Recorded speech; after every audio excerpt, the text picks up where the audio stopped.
This is, we're just putting this together, we're trying it out. You may need to go back and look up a couple more things. So, and I guarantee you do need to be reading a few more things and gathering your ideas. Are we ready for the central idea? Thesis statement.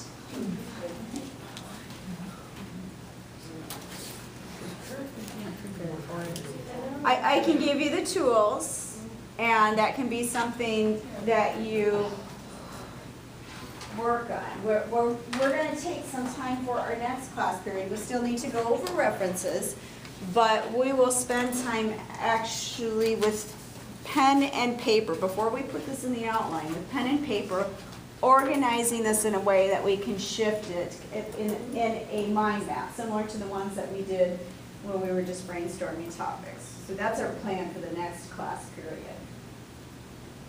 So let me just get through some basics here with central idea. And even if we're not quite ready to form it, you know what direction we're going in.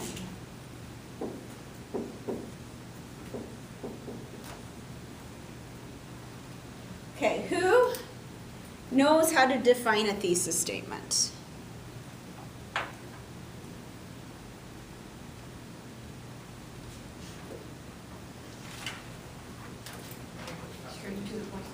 There's 3 topics in here. What are you gonna talk about? Okay, so it's straight to the point of the topic you're going to talk about. So it encapsulates everything you're going to talk about. That's what a thesis statement is, or a central idea. Again, there's that funny thing where these two words are used interchangeably and they mean the same thing. So it's a single declarative statement that summarizes everything.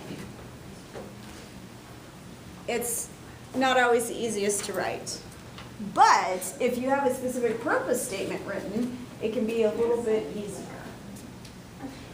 So this is one of those where you have to go back with your references, think about your organization, and tweak it along the way.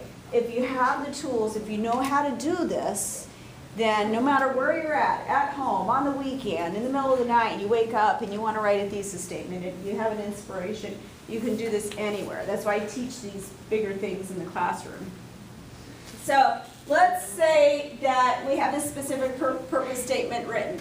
Somebody share with me what they have for their specific purpose statement. Somebody feels pretty comfortable. I have one in class about the process of CHG rating, which is chronic sleep and the reasoning for the hospital setting. Okay, so you will inform the class about, and then one more time, real louder, the last. CHG rating and its reasonings in the hospital setting. Okay, and we're just going to say CHG bathing in the medical field. This is how you start this out. CHG bathing in the medical field, and then I'm just going to help you out here, involves, and if I make some stuff up, I could say something like proper sterilization, help me out, proper sterilization,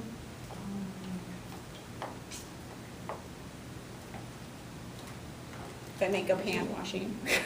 Yeah, Hand washing and good soap. I don't know. This is obviously not something that I know anything about, but you do. Okay, you know what's involved, or you're going to find out what's involved. So if you're still filling in some of those gaps. So what I'm going to expect to see are those 3 very clear things that were identified. So here we have this process with 3 main things. I can see 3 main points coming out. And that's called logical divisions.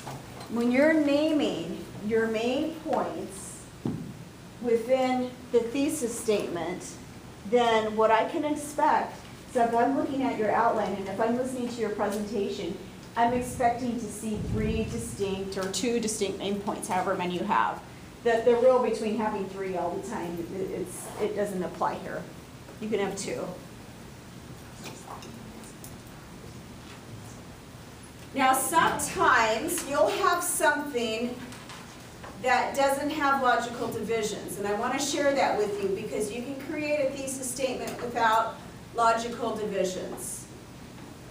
So for Marcus, you're talking about job prospects for college graduates. And you may say something like, okay, talking about a condition or issue. Job prospects for college graduates, and then let's say that you could say remain a struggle, something like that.